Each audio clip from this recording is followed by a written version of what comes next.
अगर आपको six pack abs बनाने हैं और अभी आपके सिक्स पैक एब्स नहीं है या फिर वैसे नहीं दिखते जैसे कि आप चाहते हो कि वो दिखें, और इसके ऊपर से अगर आपको ये नहीं पता हो कि सिक्स पैक एब्स कैसे बनते हैं और किस किस रीज़न से आपके सिक्स पैक एब्स का लुक खराब हो सकता है, तो अल्टीमेटली आपके सिक्स पैक एब्स नहीं बनेंगे क्योंकि आपको सही चीज़ें ही नहीं पता है।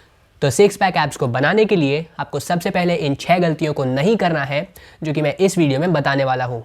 इसके बाद इस वीडियो का पार्ट 1 देख लेना, उसमें मैंने 6 ऐसी चीज़ें बताई हैं जिसपे कि आपके सिक्स पैक एब्स का लुक अल्टीमेटली डिपेंड करता है। उसके पहले अगर आपको वीडियो अच्छी लगती है तो इसको लाइक करना, और अगर अभी तक इस चैनल को सब्सक्राइब नहीं किया है तो इसको सब्सक्राइब करना। यहाँ पर आपको मिलेगा एथलीट्स के लिए training, body building, nutrition, rest, high performance, injuries और रिहैब से रिलेटेड कंटेंट, और एक पॉडकास्ट भी, वो भी सिर्फ और सिर्फ एथलीट्स के लिए। ये सब आपको मिलेगा हिंदी में। So let's roll the intro and let's get started.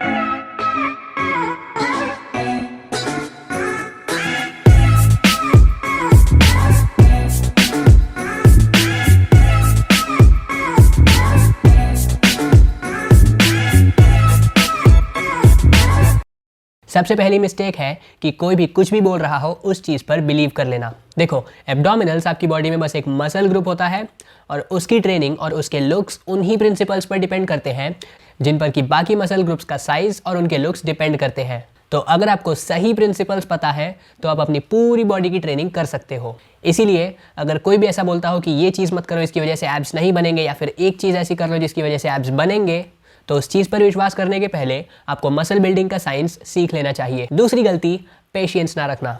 देखो, आपको अगर एब्स बनाने हैं और बहुत ज़्यादा अच्छे दिखने वाले एब्स बनाने हैं तो उसमें 2-3 महीने भी लग सकते हैं, उसमें 1 साल लग सकता है, और अगर आपकी बॉडी में फैट थोड़ा सा ज़्यादा है तो उसमें 3 साल या फिर उससे ज़्यादा समय भी लग सकता है।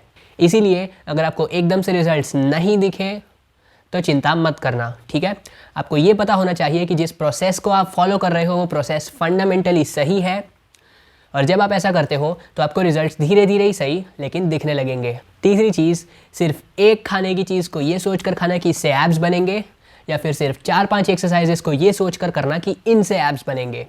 देखो, ये चीज़ वो मिथ्स वाले पहले पॉइंट के जैसा ही है, क्योंकि कोई भी एक पर्टिकुलर खाने की चीज़ ऐसी नहीं होती है जिससे एब्स बनते हैं, या फिर कोई एक पर्टिकुलर एक्सरसाइज या फिर कोई एक पर्टिकुलर ग्रुप ऑफ एक्सरसाइज ही ऐसी नहीं होती है जो कि सिर्फ और सिर्फ वही एक्सरसाइज आपके एब्स को बेहतर बनाएंगी। हाँ, कुछ ऐसी एक्सरसाइजेज होती हैं जो कि आपके एब्डोमिनल्स को और ज़्यादा बेहतर टारगेट करती हैं और जल्दी जल्दी उनका साइज़ बढ़ाती हैं दूसरी एक्सरसाइजेज के मुकाबले, लेकिन सिर्फ एक ही खाने की चीज़ पर डिपेंड करना या फिर सिर्फ एक ही एक्सरसाइज पर डिपेंड करना आपकी बॉडी के किसी भी मसल को ग्रो नहीं कर सकता। आपकी ओवरऑल डाइट कैसी दिखती है और आपकी ओवरऑल एक्सरसाइज कैसी दिखती है, मतलब आपकी एक्सरसाइज का स्ट्रक्चर कैसा दिखता है, इस पर डिपेंड करता है कि आपकी बॉडी कैसी दिखेगी। तो बड़ी पिक्चर में तो आपको हर एक एक्सरसाइज की ज़रूरत है, हर एक खाने की चीज़ की ज़रूरत है, और इसीलिए हर चीज़ में बैलेंस बनाकर रखो। चौथी चीज़, ऐसा बिलीव करना कि कोई एक पर्टिकुलर चीज़ है जो कि आपके एब्स की ग्रोथ को रोक देगी। देखो, ऐसा कुछ भी नहीं होता है। एब्स आपकी बॉडी का लगभग सेंटर ऑफ ग्रेविटी होता है, इसी चीज़ को हम कोर भी बोलते हैं। यहाँ से हमारी पूरी बॉडी को स्टेबलाइज और बैलेंस किया जाता है। इसलिए कोई भी ऐसी एक्सरसाइज जिसमें कि हमारी बॉडी का बैलेंस ट्रेन होता है या फिर स्टेबलाइजेशन ट्रेन होता है, वो एक्सरसाइज हमारे एब्स को और हमारे कोर को भी ट्रेन करती है।